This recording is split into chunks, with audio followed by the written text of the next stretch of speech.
Olá, você deve estar pensando, cara, eu vou ter que assistir isso aí mesmo? Vou ser sincero, cara, vai sim. Vai porque você vai conhecer nesse vídeo os últimos vegetais a possuírem gametas móveis, tipo espermatozoide. E além do mais, esse conteúdo tá lá no Enem e nos vestibulares pelo Brasil afora. Então, sem mais delongas, né? Vamos para o nosso quadro. Vamos começar então com o objetivo da nossa aula, que seria identificar a forma científica de classificação desses vegetais, reconhecer as estruturas e os mecanismos de vida e reprodução, relacionando sua importância para os outros seres vivos. Origem. Nesse caso das pteridófitas, existem fósseis que são datados de 408 a 387 milhões de anos. Né? Muitas espécies atingiram um grande porte e hoje elas são utilizadas como carvão mineral, elas foram fossilizadas. Né? Tem algumas características que a gente tem que saber. Dentre elas, são terrestres de locais úmidos e sombreados. Por quê? Porque elas dependem da água para poder fazer sua reprodução. Algumas dessas espécies vivem em água doce, já não existem espécies marinhas.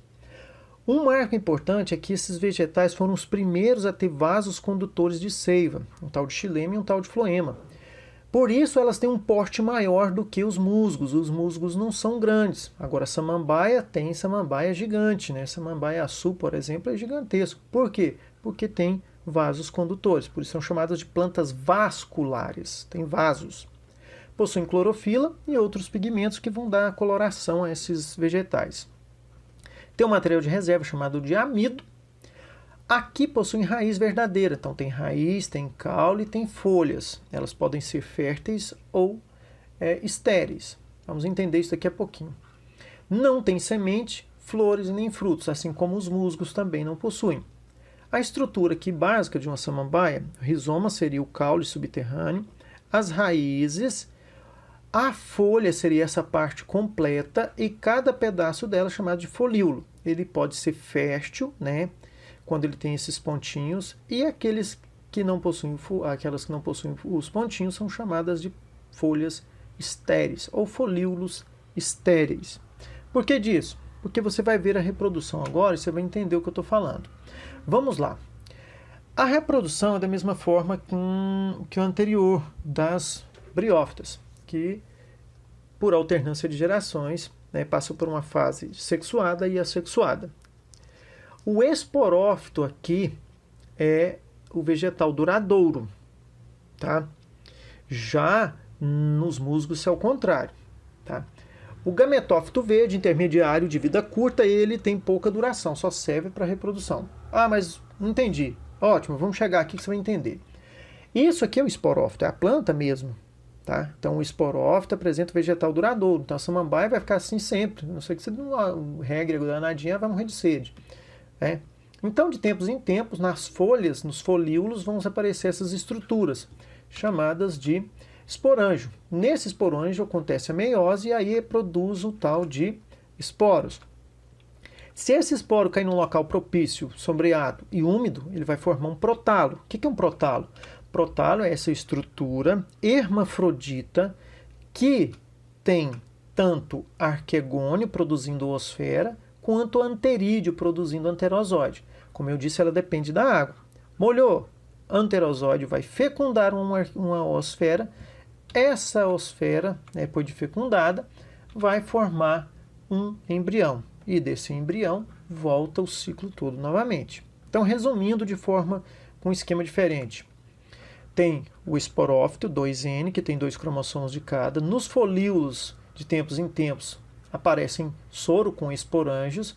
Dentro desses esporângios acontece a meiose. Essa meiose produz esporos. Os esporos produzem um arquegônio e um anterídeo.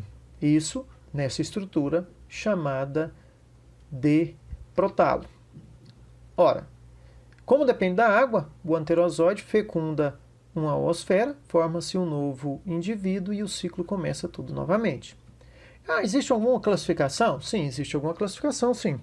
Tá? Só que a gente quase que não conhece essas espécies. Primeiro essa aqui, né, chamada de Psilotum. Quase não é conhecida na nossa região. O Excentum também quase não é conhecido na nossa região. Essa Lycopodinia também tem na região, mas é muito difícil de você encontrar. Agora, o que é conhecido mesmo são as Felicilíneas, né, que a gente conhece como samambaia, como avenca, essas são as principais. Tá? Tem exemplo? Tem. Observem essa paisagem, você vai ver que existem várias samambaias aqui, principalmente nessa região. Olha só, essa aqui, essa é gigante, chamada de samambaia-açu. Né? Esse samambaia quase era utilizado antigamente, né? Hoje quase não tem. Era utilizado para fazer xaxim, que é um tipo de vaso onde vão plantar outras samambaias. Estranho, né? Mas era assim. Hoje está quase em extinção, é proibido. Tá. Importância. Tem uma importância ornamental, que essa aqui tem, né? Principalmente um valor econômico, né? Muitas empresas faturam alto com essa questão das plantas ornamentais. Então, principalmente as samambaias, as avencas, elas são utilizadas assim para ganhar dinheiro, né, minha gente? O negócio, vai comprar qualquer mudinha dessa aí é 30 conto. Aqui outro exemplo, né, principalmente locais sombreados de muita água, bem onde tem uma samambaia tem musgo, viu, gente? Não tem jeito, é muito complicado você não ver. Estou falando um ambiente natural. Tá. Temos que entender o que então dessa aula? As semelhanças e diferenças. De quê? De briófitas e pteridófitas. Briófitas, musgo, pteridófitas, samambaia. Semelhanças, tem arquegônio e anterídeo. Arquegônio produzindo o quê? Oosfera e anterídeos produzindo os anterosóides. Não formam flores, nem sementes, nem frutos. Dependem da água para reproduzirem. Caso contrário, o anterosóide não consegue chegar na oosfera. A reprodução é por metagênese, ou alternância de gerações. E isso aqui é o que é importante, tá? Que pode até cair lá no seu vestibular. Agora, tem diferença. As briófitas, que são os musgos, são de pequeno porte porque são avasculares, elas não possuem vasos condutores de seiva. Já as samambaias são vasculares, elas têm esses tubinhos. Aqui o gametófito é duradouro. Quem? No musgo. O que é gametófito? Aquele que produz os gametinhas, né? Que seria o arquegônio e o anterídeo. No caso das briófitas, ele é duradouro. É o musgo em si. O esporófito nas briófitas, ele depende do gametófito e é transitório. Ele simplesmente, a função dele é fazer esporo, soltar os esporos e morrer. Simples. Já na samambaia, não. O esporófito é duradouro. A samambaia é o esporófito. Tá? Já o gametófito na samambaia é transitório. Eu lembro daquele que eu mostrei, que ele simplesmente vai servir para fazer as células reprodutoras e só. Bom, então foi esse o resumo das pteridófitas. Espero que você tenha gostado. Se você assistiu esse vídeo até o fim, deixe o seu comentário com o seu nome, porque ele vai lá para a chamada, ok? Te espero no próximo vídeo.